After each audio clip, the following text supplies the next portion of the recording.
Nangina, malaman kong may iba ka ng kadyat. Wala na. Sana inaamo mo na lang ako ng suntukan para kahit papaano may palag-palag naman ako. Hindi yung bibiglain mo ako na may bago ka na pala. Grabe ka naman yan, di ka ba karmahin yan? Di mo man lang inisip yung mararamdaman ko. Unang salta niya sa Manila, tinawagan yung alaga niya na baka. Sabi niya, huwag ka makulit dyan ha. Baka bukas ulamin ka ni Papa. Puta, yung baka mo malupit yun, nakasilpon yun. Pare, hindi nakasilpon yun, nakapisonet yun. Kasi putang ina mo, masaya akong kausap ko eh. Tapos malalaman ko isang araw, may kausap ka na palang iba. Puta boss, wag ganon. Sasanayin mo ako na araw-araw kitang kausap, tapos malalaman ko one day may ini-entertain ka na palang iba. Putang ina mo, nakala mo sa akin Android, hindi nasasaktan. May bagyo ba? May bagyo ba? Gago, para may bagyo eh, no? May bagyo? O may bago? Wala eh. Hindi ka na nagpaparamdam. Hindi mo na ako kinakamusta. Ano ba? May bago, no? May bago to? May bago to?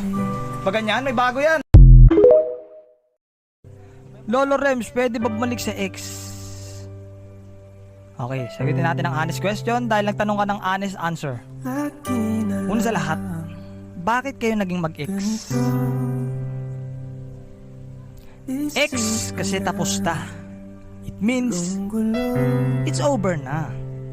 Pag bumalik ka sa kanya, para saan pa? Para ulitin yung katapusan? Binuo mo para masira ulit? Ganun na yun iikot, pre. Kaya nga tinawag na ex, kasi ex na. Pwede naman kayo magkabalikan as a friend. Tangina, nung kala mo wala lang? Gago, kaya kanya inaaway. Kasi gumagawa na siya ng way para makatakas sa'yo. Alam mo yung mga point na ano ba yan? Ayoko kasing baka masaktan ka eh. Sige, sabihin ko na lang hindi ka na niya gusto. Hindi ka na niya gusto kasi nga may nagugusto na siyang iba. Ano, buhay ka pa? Doon pa lang tapos ka na eh. Tama? Tama. Grabe, iba talaga yung hugis ng mga babae. Habol lang talaga nila sa ating katawan, no? Grabe talaga sila mga... Para hindi ka masaktan, huwag ka mag-expect. Kaya tayo nasasaktan eh, kasi wala pa nga kayo. Iniisip mo na agad, mahal ka niya. Kung magmahal ka lang kasi mahal mo. Hindi magmamahal ka kasi gusto mo, mahalin ka rin.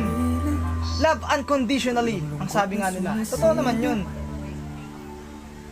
Alam mo lang masakit sa part na yun, bakit tumakbo pa si Diwata?